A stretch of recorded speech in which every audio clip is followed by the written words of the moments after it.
আল্লাহর নবী যদি দেশ চালার পারে 10 বছর কোরআন দিয়ে, আমরা কোন লই মধ্যে সই মধ্যে হচ্ছি কোরআন বাদ দিয়ে বাপ দাদার আইন দিয়ে চালামো।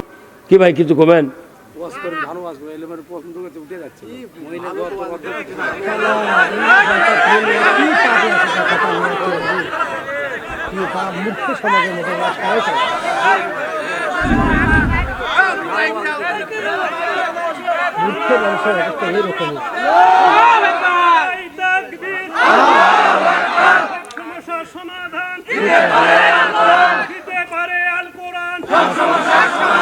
আমার নেতা তোমার নেতা বিশ্বনবী মুস্তাফা, আমার নেতা তোমার নেতা বিশ্বনবী মুস্তাফা, বিশ্বনবী মুস্তাফা, আমার নেতা তোমার নেতা। নারায়ে তাকবীর, আল্লাহু আকবার।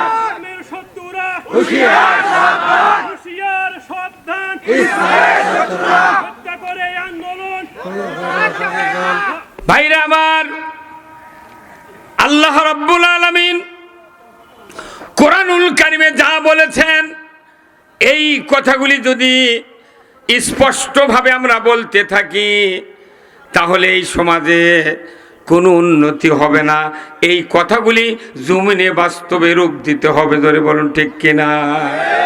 যে মায়েরা বোনেরা ভালো বক্তৃতা শুনতে চান, বলুন তো আজকে আমাদের সমাজে বিবাহিত জীবন, এত সুন্দর জীবন, মা বোনেরা জান্নাতি নিয়ামত, যুবকেরা যখন বিবাহ করে, ওই মা বোনদের যখন বিবাহ পড়ায়, ইমামগুলি, মুন্সিগুলি, মৌলানাগুলি মিথ্যা কথাকে আমরা বিয়ে পড়াই। কারণ কি? উমুকের ছেলে উমুক, এত টাকা দেন মোহর, এত নগদ, এত বাকি, চাইবা মাত্র দিতে বাধ্য থাকিবে। এই অঙ্গীকারে তোমাকে শাদী করতে আসিয়াছে, তুমি তাকে স্বামীত্বে কবুল করো। বলি কি বলি না? শরীয়ত অনুযায়ী তুমি স্বামীত্বে কবুল করো। তাহলে বলুন তো 3 লক্ষ টাকা মোহরানা, 30,000 নগদ, 2,70,000 বাকি।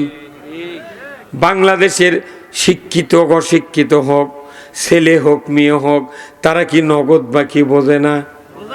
হ্যাঁ, যে মেয়েটার বিয়ে পড়াচ্ছে উকিল মোল্লা, ওই মেয়েটার যদি বিবেক থাকতো বলতো না এত টাকা বাকি রেখে আমি কবুল বলবো না। তাহলে ওই যুবকের পালসার মিস, দুপুরে খাওয়াও মিস। বলুন তো ওজুর ফরজ কয়টা? বিয়ের ফরজ কয়টা? 2টা। 1 নাম্বার হলো মোহরানা পরিশোধ করা, 2 নাম্বার হলো ইজাব কবুল করা। বলুন তো আজকে বাংলাদেশে 72 বছর বয়স হয়ে গেছে, 2 স্বামী স্ত্রীর আজও মোহরানা পরিশোধ হয় নাই। এই বক্তৃতা যদি মা বোনদের জন্য করি, ওরা কই ওরে বাবা তাহলে তো বিপদ। তাহলে কোন আসল কথা কলি? চাচা চড়াটোর থেকে নামো। আসল বক্তৃতা হলো যে বাবা 2,70,000 টাকা বাকি রাখিয়া ওই জান্নাতি নিয়ামত তার কন্যা নাসিমা, তার কন্যা খাদিজা, তার কন্যা হলো আলিয়াকে জান্নাতি একটা নিয়ামত একটা যুবকের সাথে বাকি বিবাহ দিল। বলুন তো ওই বাবা যদি কুরবানির হাটে একটা গরু নিয়ে যায় বিক্রয় করার জন্য, 1.5 লক্ষ টাকা দাম মিটালো এক খরিদ্দার, 50,000 দিয়া ওই মেয়ের বাবাকে যদি বলে চাচা 50 দিলাম, 1 লক্ষ টাকা যখন দরকার আমার বাড়ির থেকে আপনি আনবেন, গরুটা ছেড়ে দেন, গরু দিবি? ভেড়ার খাসি, বকরির খাসি? তাহলে যে বাপটা একটা কলিজার টুকরা সন্তান মেয়েকে জান্নাতি নিয়ামত, দাম্পত্য জীবনের অধিকারী এমন একটা পরিবার গঠন করছেন, সেই পরিবার গঠনের সময় মিথ্যা বলে বাকি থুয়া জীবনটা সুফে দিল। অথচ একটা গরু তুই বাকি দিল না, খাসি বাকি দিল না, ভেড়া বাকি দিল না। তোর মতো বাটপার কেন তুই একটা জান্নাতে নিয়ামত তুই বাকি দিলু? কথা কন। এইভাবে যদি শাখারে ইউনিয়নত 10টা মেয়ে যদি 10টা বরক ফেরত দিল নি, 11 নম্বর বর করলেন আব্বা 2 শতক জায়গা বেচে পকেট দে, আমি টাকা ছাড়া বিয়ে করবে দাম না। অটোমেটিক বাংলাদেশে একবার পরিশোধ করা বিয়ে হতো। তা আমাদের দাম্পত্য জীবনের থেকে ভুল শুরু আছে। আমরা কোন বক্তৃতা কর্ম ভাই? সব বক্তৃতা রাষ্ট্র শক্তি ছাড়া এদেশে কায়েম করা সম্ভব নয়। যে রাষ্ট্র হলো, নবী ছিলেন রাষ্ট্রপ্রধান, আমরা ওই রাষ্ট্র কায়েম যদি করি তাহলে আমাকে আর বক্তৃতা করা লাগবে না। আমরা বাড়ির শুয়ে থেকে করলে বেচা খামো, আপনারা টেলিভিশনের বক্তৃতা শুনবেন, টিভির কথা ঠিক কিনা? এটা বুঝতে হবে। আমি যে কথা বলতেছি এই বক্তৃতা কোনো আমারও বিরুদ্ধে যাচ্ছে। আমি বক্তৃতা না করলে টাকা পাবো কোনটি? আমিও চাচ্ছি বাংলাদেশে বক্তৃতা বন্ধ হয়ে যাক। হ্যাঁ, কথা কোন একবার বক্তৃতা বন্ধ। বক্তৃতা করে কি লাভ হচ্ছে? 100 বছরের বক্তৃতা করে সেই দেশে সুদ চলিচ্ছে, ঘুষ চলিচ্ছে, অন্যায় চলিচ্ছে, মসজিদে জুতা চুরি বন্ধ হচ্ছে না। কেবা কি ভাই কি? তাহলে এই বক্তৃতা আপনি জানতো নতুন একজোড়া জুতা কিনা বড় মসজিদের পূর্ব গেটে থুয়া জহরের অজু করে সুন্নতের নিয়ত না করতে ওই জুতা কালীতলা বিক্রি হয়। তাহলে কি হচ্ছে? তাহলে বোঝা লাগবে কথাটা। চুরি বন্ধ করতে লাগবে 5 মিনিট। কয় মিনিট? 5 মিনিট। 5 মিনিট লাগবে না। একটা আইন পাস করতে সংসদে 151 জন এমপি 1 মিনিট লাগবে। যারা চুরি বন্ধের আইনের পক্ষে তারা হাঁ বলুন। 151 জন এমপি হাঁ চিৎকার করে যদি খালি হাত তোলে, হাঁ জয়যুক্ত হয়েছে, হাঁ জয়যুক্ত হয়েছে, হাঁ জয়। 5 মিনিট পর থেকে চুরি বন্ধ। কখন বন্ধ হবে? খাদ্য, বস্ত্র, চিকিৎসা, শিক্ষা, বাসস্থান, এই 5টা গ্যারান্টি সরকার দিবে। ওদের খাওয়ার গ্যারান্টি আছে, বাসস্থানের আছে, কাপড়ের আছে, চিকিৎসার আছে, শিক্ষার আছে। ওরা এখন ফ্রি, সরকার মোট দিবি। ওই লোকটা কি ইচ্ছা করে চুরি করবে? চুরি করলে আল্লাহ কথা হাত কবজিত কাটে দে। এই আঙ্গুল খারাপ, সেই জন্য চুরি করছে, তাহলে এই আঙ্গুল এখানে নেমে দে। এই লোকটা যখন শ্বশুর বাড়িতে যাবে ইকার হাত ইঙ্কে করে হাঁট পের পারবে? ঘাটার মানুষ কবি ই চোর হয়ে তাদের ইটি কাটতে গিয়া ওই ব্যাকারে পাঞ্জাবির পকেটের মধ্যে হাত তুলে লে দেবে। কথা কোনা এটা হচ্ছে আল্লাহর হুকুম। আর আমাকে করছে ভালো বক্তৃতা করেন, আল্লাহর আইনের উপর ভালো বক্তৃতা নাই। নামাজও পড়বো না, সুদও বন্ধ করবো না, চুরিও বন্ধ করবো না, দুর্নীতিও বন্ধ করবো না। এগুলা বাদ দিয়ে কোন বক্তৃতা আমাকে শিক্ষা দেয় আমি সেটা কম।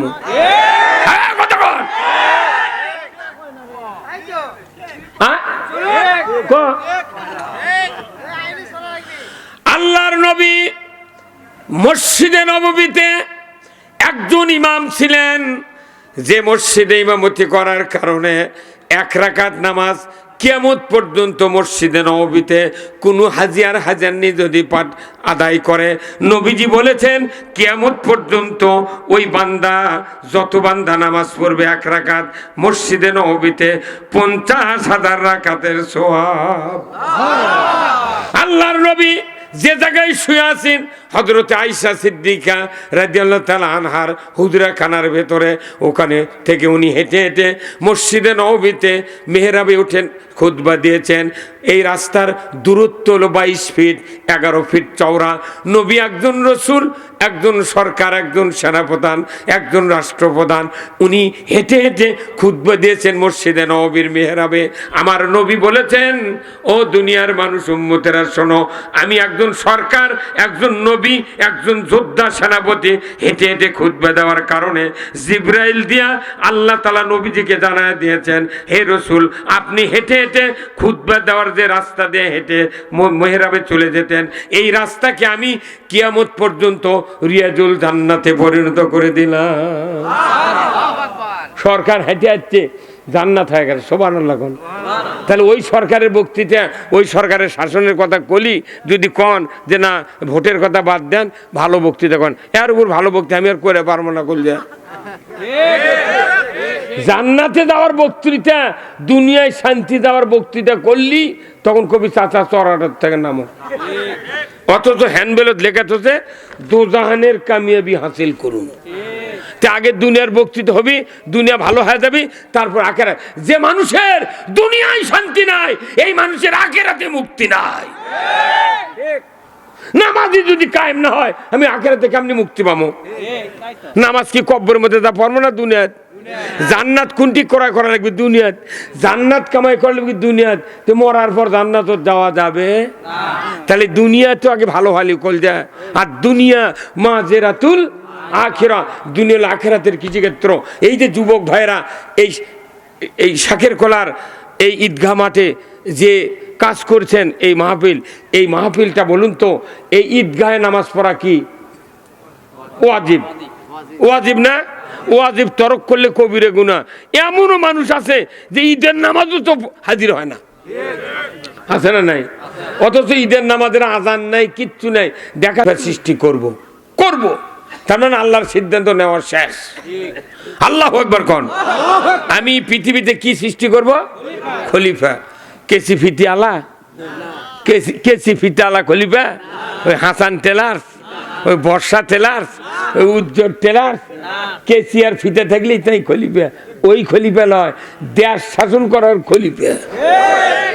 হযরত আবু বকর কি ছিলেন? উমর ফারুক, ওসমান, হযরত আলী রাদিয়াল্লাহু তাআলা আনহুম আজমাইন, এনারা ছিলেন খলিফা। এনারা কি পীরের খলিফা? এনারা কি নবীর খলিফা? এনারা হলেন আল্লাহর খলিফা। আল্লাহর আইন দিয়া রাজত্ব চালিয়েছেন, সেই জন্য ওনারা হয়েছেন খলিফা। তাহলে আল্লাহর মূলত উদ্দেশ্য নবী প্রেরণ, দুনিয়া সৃষ্টি, কোরআন নাজিল, মানুষ সৃষ্টি। উদ্দেশ্য হলো পৃথিবীতে আল্লাহর রাজত্ব কায়েম করা।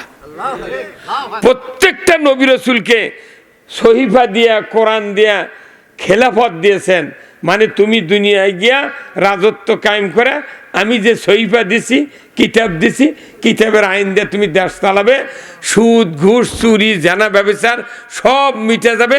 মানুষ কোনো হানাহানি করবে না, অন্যায় হবে না, দুনিয়া শান্তিতে পরিণত হবে। এই করার জন্য আল্লাহ তাআলা যুগে যুগে 1 লক্ষ, মতান্তরে 2,24,000 পয়গম্বর দুনিয়াতে পাঠালেন। উদ্দেশ্য একটাই, পৃথিবীতে খেলাফত কায়েম করতে হবে। কার? জোরে বলেন কার? আমরা 5 বছর পর পর এই বাংলাদেশে নয়, সেই ব্রিটিশের সময় তখন মাথাত হাত দিয়ে ভোট হচ্ছে, সোয়া ভোট। একবারে 4-5 জন তারা বসে আছে চেয়ারম্যান। ওই সময় অবদের সময় তখন ব্যালট ছিল না, কোনো রকমের যন্ত্র ছিল না, লেখাপড়া নাই, মানে অবধ মানুষ। ওই সময় কছে যে কোনো ব্যালট ট্যালট নাই, পুলিং নাই, এজেন্ট নাই, একে জনগণ তালিকা করে নিয়েছে বাড়ির থেকে, ডাকিচ্ছে আশরাফুল ইসলাম, আপনি কাক ভোট দেবেন? তার মাথায় হাত দেন। দরজা দিয়ে ঢুকিয়া 6 জন বসে আছে চেয়ারম্যান, সাহস করে একজনের মাথায় হাত দিলে ওই পুলিং প্রিজাইডিং কানুঙ্গ কবি, তাহলে একই ভোট দিল। তাহলে তোমার নাম আশরাফুল, ভোট দিলে লইমুদ্দিন, ওটি লিখেছিল। আচ্ছা, ওই সময় এই বর্তমান বাংলাদেশের মানুষের চেয়ে ওই গরিবের হিম্মত বেশি ছিল। বাপরে, 6 জনের সামনে একজনের মাথায় হাত দেওয়া মানে কি তুরুমুরু সাহস লয়। এখন ওই হাত দেওয়ার ভোট খেসক নাই জানেন, টাকা খায় দেখে। এখন টাকা 5 জনের থেকে খায়, একজন একজনকে মাথায় হাত দেয়, ওকে ঘরতি পিঠে মেরে ফেলে দিবে।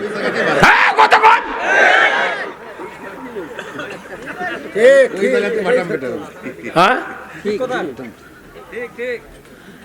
তাহলে এখনকার সে তখনকার মানুষ সহতা ছিল, লেখাপড়া কম হোক, ওই জন্য ওরা আল্লাহর জান্নাতে যাবে। ওরা খেলাফত কায়েমের জন্যে যে লোক মাথা হাত দিয়ে ভোট দিয়েছে, তখন ইউনিয়নের যে চেয়ারম্যান হতে ব্রিটিশ আমলে, তার নাম ছিল প্রেসিডেন্ট। আমার নানা এম সাবের আলী তালুকদার, আমার নানা 700 বিঘা জমির গারস্থ, তাই নির্বাচনকে মাথা হাত দিয়ে ভোট পাচ্ছিল। আমার আব্বারা ভোট দিয়েছে ব্রিটিশ আমলে, তখন কত প্রেসিডেন্ট, সেই প্রেসিডেন্টের পদ এখন গেছে ঢাকা। তার চেয়ারম্যানের নাম ছিল প্রেসিডেন্ট, সেই পদ গেছে ঢাকা। ওর আবার যোগ্যতা কতই হবে, কথা বলেরা, ওর যোগ্যতা কি হবে? সেই দিন তো দেশ ভালো হচ্ছে না। তা যখন প্রেসিডেন্ট বানাছে তখন মাথা হাত দেয়া বানাছে, তাহলে যাই হাত দেয়া প্রেসিডেন্ট বানাছে তাদের কত হিম্মত। আর এখন 3 দিকে সালার বেড়া, একদিকে দুয়ার, হাতত থাকবে ব্যালট, ডান হাতত থাকবে সিল, অন্ধকারের মধ্যে যাবি, কিরামান কাতিবিন, আর আল্লাহ দেখবি, তাছাড়া কেউ দেখবে না। এরই মধ্যে ভোট দিতে মানুষ ভয় করছে, আবার জিলাপি খাচ্ছে। 4টা পর্যন্ত করছে যে এখনো কালি ভরায়নি চাচা, এখন ওই খাবি আরো ½ কেজি।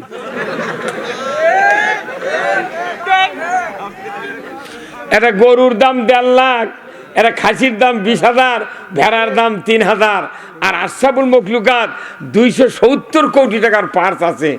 মখলুকাত আশরাফুল ও যাই লাইনার বানাচ্ছে, পেস্টন বানাচ্ছে, রিং বানাচ্ছে, নজেল বানাচ্ছে, প্লাঞ্জার বানাচ্ছে, ইয়ার কুলার বানাচ্ছে, এসি বানাচ্ছে, কত যন্ত্রাংশ বানাচ্ছে। তখনকার মানুষ এগুলো বানাবেরই পারেনি। তখন আসছিল পাথরে পাথরে ঘর্ষণ দেওয়া আগুন তৈরি করছে। তারপরে আসলো ম্যাচ লাইট, সেটার থেকে এলো গ্যাস লাইট, সেটার থেকে এলো জিয়া সলাই। কতক্ষণ? তাহলে মানুষের জ্ঞান বাড়লো, চরিত্রের দিক দিয়ে অধপতন ঘটলো। জুব্বা বাড়লো, কিন্তু ইসলামের বিরোধিতাও বাড়লো। জুব্বা দেখলে মনে হচ্ছে জিবরাইলের খালু, কিন্তু যত শয়তানি আছে ওর মধ্যে। আগা বেলা এক কথা, পাঁচা বেলা আর এক কথা। হ্যাঁ, কতক্ষণ না এখানে যারা আছেন তারা ভালো। কতক্ষণ না? তাহলে বলেন, এইগুলি কোনো বেদির কথা বলেছি। ডাক্তারের কাছে যখন কোনো রুগী যায়, ওই রুগীকে কয়, ভাই আপনার কি সমস্যা? তখন প্রেশার মাপে করছে সমস্যা, স্যার আমার মাথা ধরে 10টার থেকে, বিকেলবেলা পেট কুন করে, রাত্রে এত কোমরের ব্যথা, আমার শুয়ে থাকার বুদ্ধি নেই। আর কি বুকের উপর শীষ ওঠে 11টার পর থেকে। আর কি মাঝে মধ্যে জ্বর হয়, পায়খানা ক্লিয়ার হয় না, পেট ভুটভাট করে, আর পায়ের রক টেনে ধরে। এইরকম করতে 10-12টা রোগের কথা কষে। কোয়ার পর ডাক্তার প্রেশার মাপে এক্সরে দিয়েছে, MRI দিয়েছে, রক্ত প্রস্রাবগুলো পরীক্ষা দিয়েছে। দেওয়ার পর 10,000 চলে গেছে খরচ। এখন ডাক্তার রিপোর্ট নিয়ে বিকেল 5টার পর ওষুধ লিখতেছে। তখন ওই রুগী আবার মনে হচ্ছে আরো 2টা ব্যারামের কথা কইনি। কথা কনে পারে স্ত্রী ফোন করে কছে যে তুমি তো গেছো সিদ্দিকের বাপ, যে তোমারও তো অমুক অমুক হয়, ওটা কছ কোথায় কই নি রে, কোথায় তাহলে ওষুধ লাগার সময় তুমি কবে? তাহলে একটা রুগী ডাক্তারের কাছে যখন যায়, তখন মুঠ যত বেদি আছে সব কয় ফেলে দেয়। কতক্ষণ? কিন্তু মসজিদে আপনি 70 বছরের নামাজ পড়লেন, সবাত আপনি 40 বছরের ওয়াজ শুনলেন, একটা লোক কোনোদিন দাঁড়িয়ে করলো না, হুজুর আমার বাড়ির 10 জন মানুষ, খালি আমি আর সোলের মাও নামাজ পড়ে, এক বেটা পড়ে না, বইয়েরা পর্দার থাকে না, আমি সুদে করে কিস্তির টাকা লিছি, আর এই বাড়ির খালি ঝগড়া, কেউ কাউকে সালাম দেয় না, এত অশান্তি, মনে কচুর সাথে গলার দিয়ে মরি। আচ্ছা, কোনোদিন কেউ কি কছেন কোনো সবাদ? মসজিদ কোনোদিন কছেন হুজুর রসুল বলছেন কিয়ামতের দিন আমার উম্মতের ভেতরে 73টা দল হবে হাসরের ময়দানে, 72 দল জাহান্নামত যাবি, এক দল জান্নাতত যাবি। সেই দলত থাকার কি বুদ্ধি? ইমাম সাহেব একটা লোক কছেন মোতাল্লি মুক্তাদির মধ্যে থেকে, মসজিদের কেশিয়ারের থেকে, যত কোষাধ্যক্ষ আর যত নেতা আছে জুম্মার, একটা লোক কন্ত কছেন কোনোদিন ইমাম সাহেব যে দল জান্নাতত যাবি ওই দলত থাকার কি বুদ্ধি? এটা আগামীকাল, আগামী শুক্রবারে বলা লাগবে। যদি না বলতে পারেন আপনার ইমামতি নট। কছেন? হ্যাঁ, তার আসল কামই করেননি। আমাকে মানে বক্তৃতা কেউ করছে উত্তরবঙ্গের আলোড়ন, কেউ করছে আন্তর্জাতিক, কেউ করছে সেই, কেউ করছে আকর্ষণ, এগুলা কয়া মিশে বক্তা পাম দিচ্ছে। আর নেতারা আলে তো ওরে খুশি, খালি মনে মনে করছে প্রধান অতিথি আলি না হলে 10,000 টাকা, বিশেষ হইতে না 3,000 টাকা। কতক্ষণ টাকা? আমরা 48 বছর পড়ছি, আমার বক্তৃতার বয়স। এই যে বক্তৃতা করি, কোনো সভা দাওয়াত দিয়ে আচ্ছা ডেট পায় না, বুঝছেন? তা আমি কই ভাই ডেট নাই, তাহলে এক কাজ করো, তুমি আমাকে ওই সভার প্রধান অতিথি বানাও। কতক্ষণ এরা? তুমি ওই সবারই প্রধান অতিথি আমাকে বানাও, আমি তোমার সবার যা 10 মিনিট বক্তৃতা করে 5,000 টাকা দিয়ে আসবো। তখন কোথায় আপনার প্রধান অতিথি বানান যাবে? অসুবিধা কি? তুই দেখ প্রধান অতিথি বানাবো, ওর মুখ দাঁড়িয়ে নেই, ও 6 মাসের মধ্যে 1 মাস উজু করে। এমনও প্রধান অতিথি আছে বছরে 2 বার উজু করে, ঈদুল ফিতর, ঈদুল আজহা। কথা কন না? এলে যখন তোর কইতে হুজুর বানানো, আমি তুই বানিয়ে দেখ, আমি 5,000 টাকা এখনই তোকে দেবো। কিন্তু ওরা বক্তা প্রধান অতিথি বানায় না। আমি বুঝতে পারি কারণ কি, প্রধান অতিথি যাই হবি তার আসল কথা কোরআনের কোলে, তখন লোকজন শুনবি। আর আমি কই ভাই আমাকে প্রধান অতিথি বানাবে, তাহলে আমি বক্তৃতাও পাবে, টাকাও পাবে। তুই মানে লস খাচ্ছ গে। আর আমাকেও যখন তুই আলিমল আমাকে প্রধান অতিথি বানাবো, তখন যারা প্রধান অতিথি হওয়ার জন্য যোগ্য নেতা ওরা তোর পাশে পাশে ঘুরবি, ভাই ওর কেউ বানাস না, আমাকে বানা। আমি তো তুই তো দেরি করে আসিস কথা কন না। এই যতগুলো কথা বললাম এগুলো কোনো আমাদের বেধি, এলে বেধি। তাহলে এই বেধিগুলোর চিকিৎসা আছে না নাই? কোন কিতাবে? এই ধরে কোন কিতাবে? এগুলো বেতি এক এক করে তুই চিকিৎসা করবে যায়, কমে 15 দিন এটি বসে থাকা লাগবে। হ্যাঁ, এই চিকিৎসা কোরআনত আছে, কিন্তু আমাকে করবে গেলে আর হচ্ছে না। এই যে এটি দেখেন, এটি লিখেছে যে প্রত্যেকটা সবাদ লাগে, বুঝছেন এই কথা দেখেন, যে অন্যান্য ওলামায়ে কেরাম গণ উপস্থিত থাকিয়া কোরআন ও হাদিস থেকে ওয়াজ ফরমাইবেন। আপনারা উক্ত মাহফিলে দলে দলে যোগদান করিয়া দোজাহানের কামিয়াবি হাসিল করুন। দোজাহান মানে কি?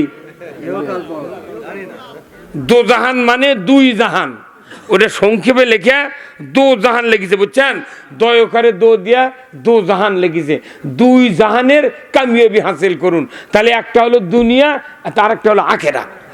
কিন্তু কি দুঃখের বিষয়, বাংলাদেশে 2 জাহানের বক্তৃতা যদি করা যায়, তাহলে একদল খেপে যায়, আর একদল খেপে যায়, আর একজন রাগ করে, আর একজন মাইক সরে কয় কানের পট্টি গরম করে দেবো, আর একজন করছে চোখ বাষ্ট করে দেবো। তাহলে আমরা বক্তৃতা করে লাভ কি? তাহলে দোজাহান মানে দুনিয়া এবং আখেরাত, আগে দুনিয়া তারপরে আখেরাত। এখন লেখিছে 2 জাহানের কামিয়াবি, তাহলে 2 জগতেরই বক্তৃতা করা লাগবে। কিন্তু তুই খালি আখেরাতের করবে দিবি, দুনিয়ার করবে দিবে না। এই জায়গাতে আমরা বাংলাদেশে লস খাচ্ছি। এমন কোনো সভা নাই, আমি বছরে 400 সভা করি, প্রত্যেকটা সভার লেখা আছে দোজাহানের কামিয়াবি হাসিল করুন। অথচ ওই সভার দাওয়াত দিয়ে আমাকে লিয়ে যা করছে, হুজুর কথা কবেন রাজনীতি ছাড়া। তাহলে তুমি তরকারি আনবে লবণ ছাড়া।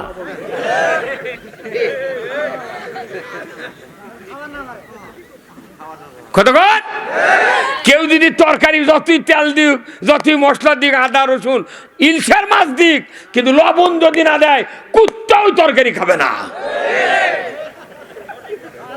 যত রকমের মশলা দেন, যদি তরকারির পর চাকপের কয়, তাহলে ও কয় জিরে কিরকম হাতে কন্ত, এরকমই কি চাকপের কয় লবণ। লবণ ছাড়া তরকারি আর আল্লাহর আইন ছাড়া রাষ্ট্র সমান। লবণ ছাড়া তরকারি আনলো, আর রাষ্ট্র কোরআনের আইন ছাড়া রাষ্ট্র হলো আনলো। এই জোরে কন্যাকে কথা কাল্লা দোকান কে এখনই কোন একদিন এদেশের আকাশে কালেমার পতাকা দুলবে,